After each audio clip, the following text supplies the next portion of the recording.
on? Hi. We are joined here today at Sidebar by Mohamed Kanji from L'Oreal. Mohamed, would you like to introduce yourself and tell our guests a little bit about what you do? Absolutely. So thank you so much for having me here today, and it has been an exciting event. So I'm Mohamed Kanji. I work for L'Oreal Research and Innovation. I have been with the company for 26 years. Wow. Started my career in product development with the various brands of L'Oreal through the acquisition processes of so many different brands. Have been growing through various leadership positions, have also set up R&I facilities in India. So I've been very close to the research activities and very close to the consumers as well. And currently I'm leading open innovation for North America.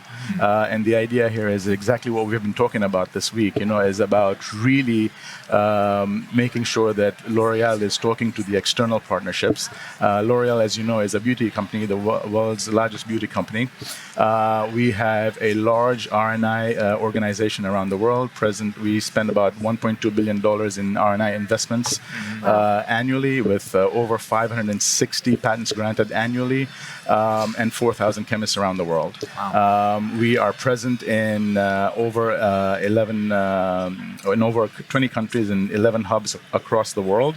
And open innovation is at the heartbeat of L'Oreal, and L'Oreal started off in science, as you know, by a chemist known as Eugene Schiller. So science is really at the core of what L'Oreal does, and the idea here with open innovation is to continue to really pioneer in science and innovation and really set the future for responsible beauty and making sure that we connect with the outside partnerships and outside external collaborators to really push forward our innovation focus and science. And so circularity being here really makes a lot of sense for us. And this is my first time here, so Great, I'm truly welcome. excited. Welcome. It's a good community. Absolutely. People are really interested in collaborating. You touched on circularity and its relationship to open innovation just a moment ago. Right. What are maybe some of the goals that you guys at L'Oreal have set in terms of circularity, and sort of how are you guys measuring yourself towards that progress? Right. So as a premier beauty company, and driving through science and making sure that we're continuing to evolve responsible beauty, we want to make sure that we collaborate with external partnerships. And we are also focused on really delivering towards our L'Oreal for the Future sustainability goals, which is by 2030, we expect to have 100% of our formulas, products eco-designed. Oh, wow. 95% of our ingredients sourced from plant renewable resources, making sure that we are focused on circular processes, and 100% of our ingredients and ingredients used in formulations and packaging will be. We will make sure that they are traceable and sustainably sourced as well. Great. That's wonderful. And, L'Oreal is a household name. So many people interact with the brand. And, you're engaging in the circularity. How are you bringing consumers along the way with you? How are you engaging in, consumer behavior and that piece of it? So for us, it is absolutely critical that when we are setting up these goals, we are also monitoring and we're quantifying these goals. But also a big part of it is consumer education, right?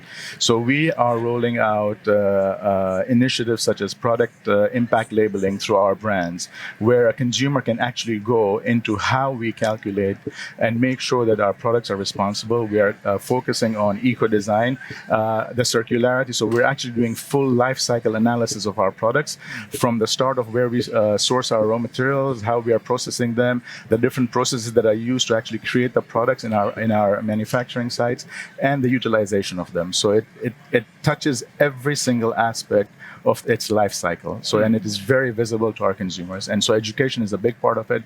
Visibility is a big part of it as well. Mm-hmm.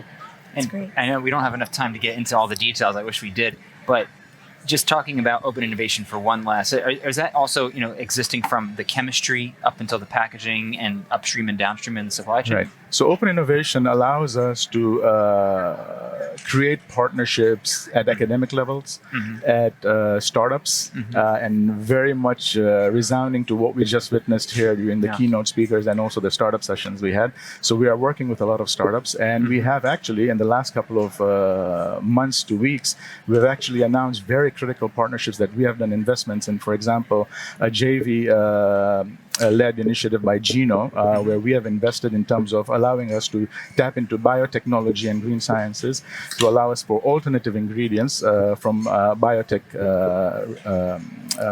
from the biotech angle. We have also announced just last week our investment in Debut Bio, another biotech company out of California, and really investing in their plant cell-free technology to allow us to quickly get through discovery and into production of ingredients that would be such as, for example, polyphenols, antioxidants, color alternatives, and giving us sustainable alternatives to our ingredient portfolio.